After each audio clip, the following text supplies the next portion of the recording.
Olá, vamos começar hoje com uma imagem assim bem forte. Imagina o deserto egípcio, lá pelo início do século IV. Antão está orando. De repente, feras selvagens aparecem atiçadas por Satanás, cercando ele. Uma cena tensa. Muito. Mas ele não foge. Ele encara os animais e diz: Olha, se vocês têm poder que vem do Senhor, podem atacar. Mas se são só obra de Satanás, sumam daqui. Eu sou servo de Jesus, o Conquistador. E aí? E aí, ao ouvir o nome de Cristo, a ameaça some, recua. Essa cena, que Atanásio descreveu tão bem, sabe? Ela marca uma virada importante. O herói da fé não é mais aquele mártir na arena romana. Agora é o eremita, sozinho, enfrentando o diabo no isolamento do deserto. É uma mudança de palco e de protagonista realmente impressionante, né? A arena vira o deserto e a luta espiritual, ela ganha uma dimensão quase física, visível. É o indivíduo contra as forças das trevas. Isso. A fé vira uma batalha interior, mas que se manifesta ali naquele ambiente extremo. Exato. E é justamente essa transformação radical que a gente vai analisar hoje. Vamos mergulhar nas origens e na evolução do monachismo cristão primitivo. Ótimo tema. A nossa conversa vai se basear bastante nos insights do capítulo 12 do livro História do Cristianismo, do Bruce Shelley. Ele até chama esses pioneiros de um jeito sugestivo: exilados da vida. Um termo forte. E a nossa meta aqui é tentar entender a fundo, né, por que essa renúncia tão drástica ao mundo surgiu justamente naquele momento. Quem foram as figuras principais que moldaram isso? Isso, e como foi essa passagem da solidão quase absoluta para a formação de comunidades organizadas? E, claro, qual foi o legado disso tudo, o impacto duradouro dessa escolha de vida para a igreja e para a civilização ocidental como um todo? Perfeito. Então, vamos começar por aí, desvendando esse ideal monástico. Essa mudança do mártir para o eremita como modelo de fé é o ponto de partida, né? Uma nova forma de heroísmo espiritual. Focada na resistência interior, na disciplina. Isso. E é um ideal que, vamos combinar, até hoje causa reações bem diferentes. O historiador Edward Gibbon, por exemplo, ele chegou a zombar desses infelizes exilados da vida social. É verdade. Para nossa mentalidade moderna, tão focada no conforto, na realização pessoal, a ideia de renunciar voluntariamente a bens, ao sexo, até a interação social, parece quase loucura, né? Exatamente. E mesmo dentro do próprio cristianismo, as visões variam. A perspectiva católica geralmente é mais, digamos, abrangente. Vê a igreja como um espaço grande o suficiente para acolher tanto o asceta que busca a perfeição, quanto o fiel comum, com suas lutas diárias. Já a reforma protestante foi mais crítica nesse ponto. Lutero, que aliás foi monge, né? Ele rejeitou de cara a ideia de que existiria um caminho superior para Deus através da vida monástica. Para ele, o caminho era um só: a fé em Cristo vivida no mundo através do amor, do serviço ao próximo. Não tinha essa de duas estradas, uma comum e outra de elite espiritual. E toda essa discussão acaba girando em torno do conceito de ascetismo, que é basicamente essa prática de autodisciplina, de renúncia a confortos, a prazeres físicos, buscando um aprofundamento espiritual. Certo. A ideia por trás era libertar a alma das amarras do corpo e do mundo para poder se unir a Deus de forma mais plena. Isso. Mas aí entra uma tensão teológica que é crucial e que vai acompanhar toda a história do monasticismo. Essa renúncia toda, ela é uma expressão válida de arrependimento, de devoção, ou será que ela corre o risco de virar uma tentativa de alcançar a salvação por mérito próprio, por obras? O que iria contra a doutrina da graça, né? Uma linha bem tênue, sem dúvida. Mas essa ideia de disciplina, de renúncia, ela não surgiu do nada no século IV, né? De forma alguma. Já no Novo Testamento a gente vê figuras como João Batista, com aquela vida super austera no deserto. Tem o conselho de Jesus para o jovem rico: vá, venda tudo e siga-me. E Paulo fala muito claramente daquele conflito entre os desejos da carne e os do espírito. Verdade. E depois dos apóstolos, essa valorização da abnegação só cresce. Textos como O Pastor de Hermas, lá por volta do ano 140, já davam a entender que existiam níveis diferentes de compromisso moral, sabe? Tipo, preceitos básicos para todo mundo e uns conselhos de perfeição para quem quisesse ir além. Ah, entendi. E o celibato começou a ser mais valorizado também. Muito. Figuras importantes como Tertuliano, Orígenes, Cipriano, eles viam a penitência como um meio de purificação do pecado. E olha que interessante, mesmo antes de Constantino oficializar o cristianismo, já tinha gente fazendo votos de abstinência, mesmo vivendo no meio da sociedade comum. Mas a forma que realmente chocou e marcou o início do movimento foi a vida eremítica, né? Essa busca radical pela solidão. Sem dúvida. A própria palavra eremita vem do grego eremos, que significa deserto. E não é por acaso que o Egito foi o berço disso tudo. Aquela proximidade entre o vale fértil do Nilo e a imensidão do deserto facilitava essa fuga para o isolamento. E quem foi o grande nome, o pioneiro dessa vida eremítica? O nome que todo mundo lembra é Antão, Santo Antão. Ele nasceu por volta de 250. Dizem que ele ficou profundamente tocado por aquelas palavras de Jesus ao jovem rico. As de vender tudo. Exato. Então, com os 20 anos, ele vendeu o que tinha, deu aos pobres e buscou o isolamento total. A tradição diz que ele começou vivendo num túmulo abandonado. Poxa vida. E depois foi se embrenhando cada vez mais no deserto. A fama dele cresceu muito com as histórias das suas lutas assim espetaculares contra demônios que apareciam de formas visíveis, feras, mulheres sedutoras, todo tipo de tentação. E ele viveu muito, né? Mais de 100 anos. Sim, 105 anos, uma longevidade impressionante que só aumentou a aura de santidade em torno dele. O exemplo de Antão foi como uma faísca mesmo.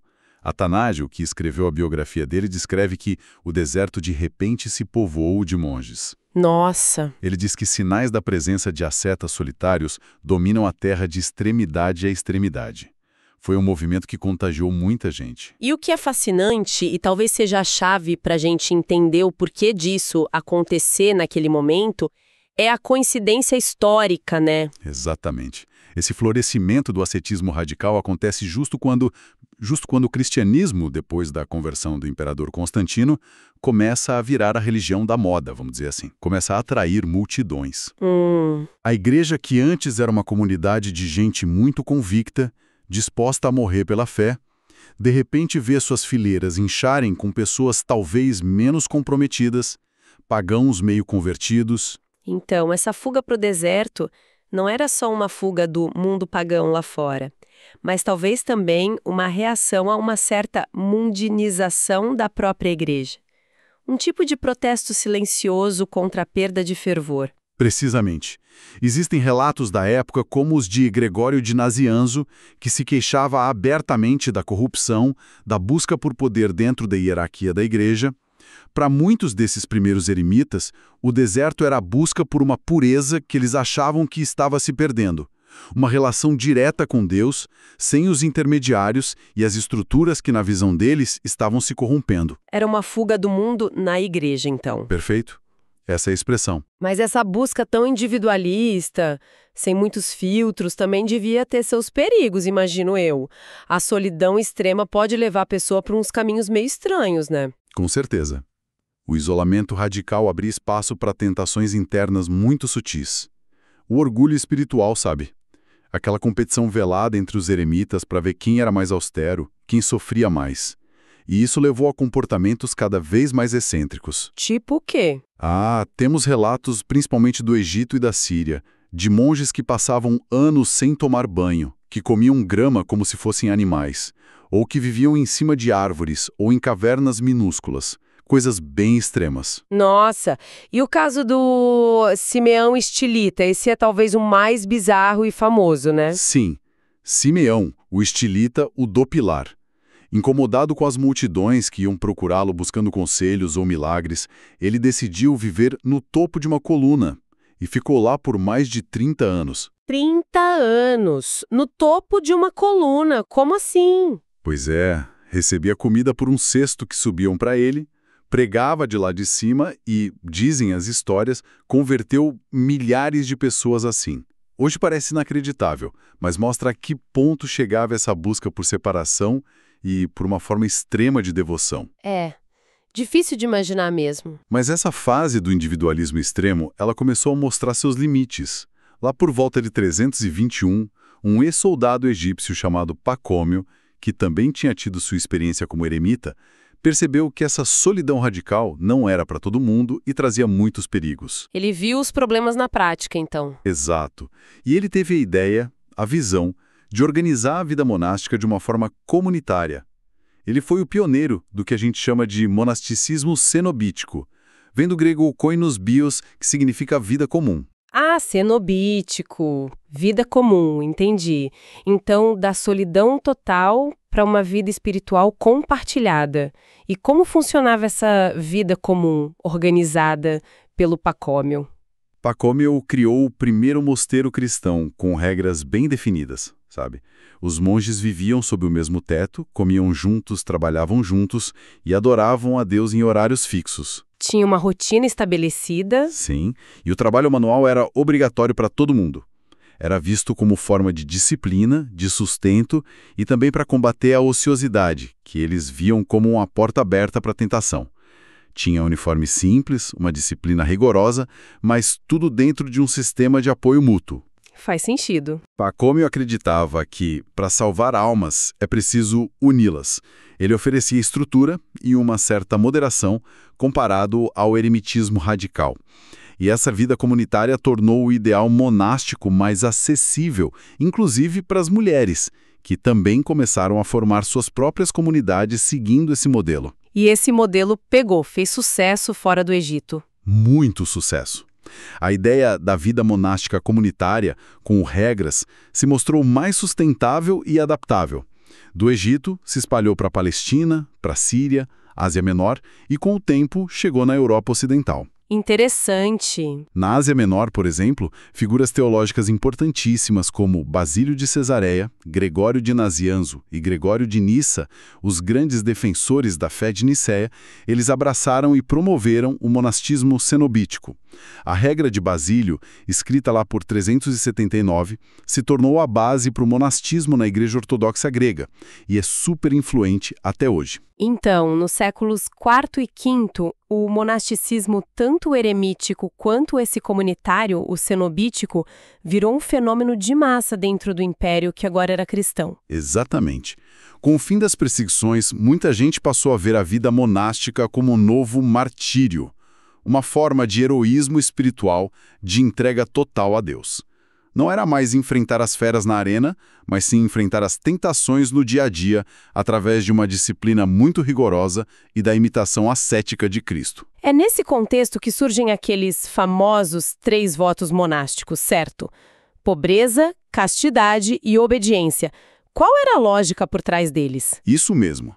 O objetivo era muito claro: existir unicamente para Deus, viver só pela graça divina. Os votos eram vistos como ferramentas, sabe, para erradicar as raízes do egoísmo e os principais obstáculos que impediam a comunhão com Deus. Como assim? Bom, renunciar aos bens materiais, a pobreza, renunciar à felicidade conjugal e familiar, a castidade, e renunciar à própria vontade, a liberdade de escolha, a obediência, se submetendo à regra e aos superiores. Para nós, hoje, parece a renúncia a direitos básicos, né? Mas para eles, era a libertação das coisas que prendem a alma ao mundo. Entendi a lógica interna deles. E conforme o movimento foi amadurecendo, se estruturando, principalmente com essas comunidades cenobíticas, os mosteiros começaram a ter papéis que iam além da busca pessoal por santidade. Eles se tornaram centros de poder espiritual e, o que é interessante, também de erudição. Muitos dos grandes líderes da igreja dos séculos V e VI vieram das fileiras monásticas. E falando em erudição, não dá para não falar de Jerônimo, né? Um monge que virou um dos maiores intelectuais da igreja primitiva. Ah, Jerônimo, 340 a 420, é uma figura fascinante sem dúvida. Ele começou como eremita lá na Síria, buscando a solidão. Mas ele descobriu uma coisa curiosa. O quê?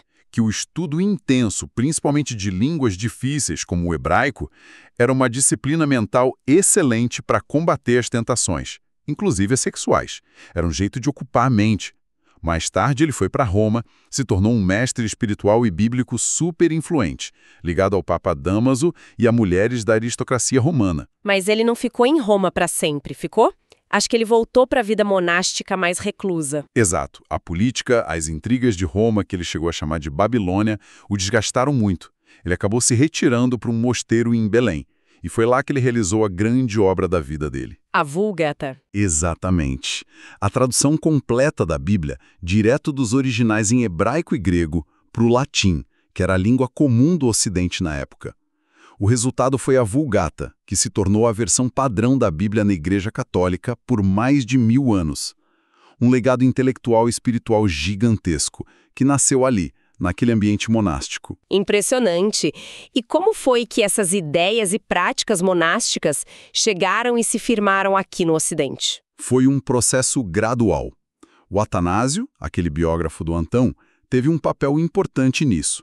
Durante um dos exílios dele, lá por 335, ele foi para Tréveris, onde hoje é a Alemanha, e levou com ele uns monges egípcios e cópias da vida de Santo Antão. Esse livro circulou muito e inspirou bastante gente. Ah, então a história de Antão foi um best-seller da época. Praticamente. Depois figuras como Ambrósio, lá em Milão, e principalmente Agostinho, no norte da África, defenderam e adaptaram o ideal monástico. Agostinho, inclusive, escreveu a primeira regra monástica que a gente conhece no Ocidente para a comunidade dele. Que interessante. E outro nome-chave foi João Cassiano. Ele viajou pelo Egito, conheceu de perto o monasticismo de lá e, por volta de 415, fundou mosteiros no sul da Gália, onde hoje é a França. Ele escreveu obras muito influentes sobre meditação e vida espiritual que moldaram bastante a espiritualidade ocidental. Mas se a gente fala de monasticismo ocidental, tem um nome que é incontornável: Bento de Núrcia. Ele parece que deu a forma definitiva para a vida monástica na Europa, né? Com certeza. Bento, que viveu entre o final do século V e meados do VI, morreu por volta de 542, é a figura central para o Ocidente. Ele nasceu em Núrcia, na Itália, foi estudar em Roma, mas ficou chocado com a decadência moral da cidade e fugiu para buscar a solidão. Outro que fugiu de Roma. Pois é. Ele passou 3 anos como eremita radical numa caverna, só rezando e estudando. A fama de santidade dele cresceu e os monges de um mosteiro ali perto o elegeram abade. Só que a experiência foi um desastre. Por quê? Porque ele era tão rígido, tão exigente, que os monges não aguentaram e tentaram envenená-lo. Não acredito! Quase mataram o futuro santo. Quase. Uma história que mostra bem como a liderança e a regra precisavam de equilíbrio, né? Rigor demais também não funcionava. E o que ele fez depois dessa tentativa de assassinato? Imagino que não tenha ficado por lá. Não mesmo. Mas ele aprendeu a lição. Percebeu que o rigor extremo podia ser contraproducente. Aí, por volta de 529, ele fundou o próprio mosteiro dele, em Monte Cassino, que fica entre Roma e Nápoles. E esse mosteiro se tornaria um dos mais famosos e influentes de toda a Europa. Monte Cassino. Famosíssimo. Exato. E foi para essa comunidade que ele escreveu a célebre regra dele.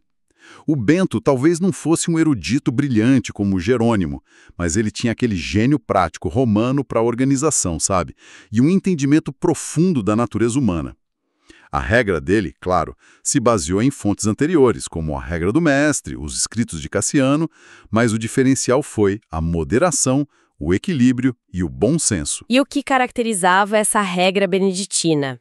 O que fez ela ser tão duradoura e influente? O Bento buscava a disciplina, sim. Ele via os monges vagabundos, instáveis, como um problema sério. Mas ele queria uma disciplina que não fosse um fardo insuportável, entende? Tinha que ser um caminho viável para a vida espiritual. Ele chamava o mosteiro de uma escola do serviço do Senhor. Gostei da expressão, escola do serviço do Senhor.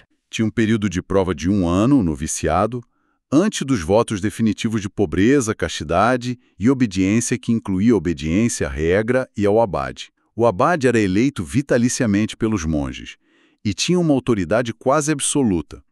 Mas o Bento, muito sabiamente, determinou que ele deveria ouvir o conselho de toda a comunidade em assuntos importantes e dos monges mais velhos em questões menores. Interessante essa combinação de autoridade forte com consulta obrigatória.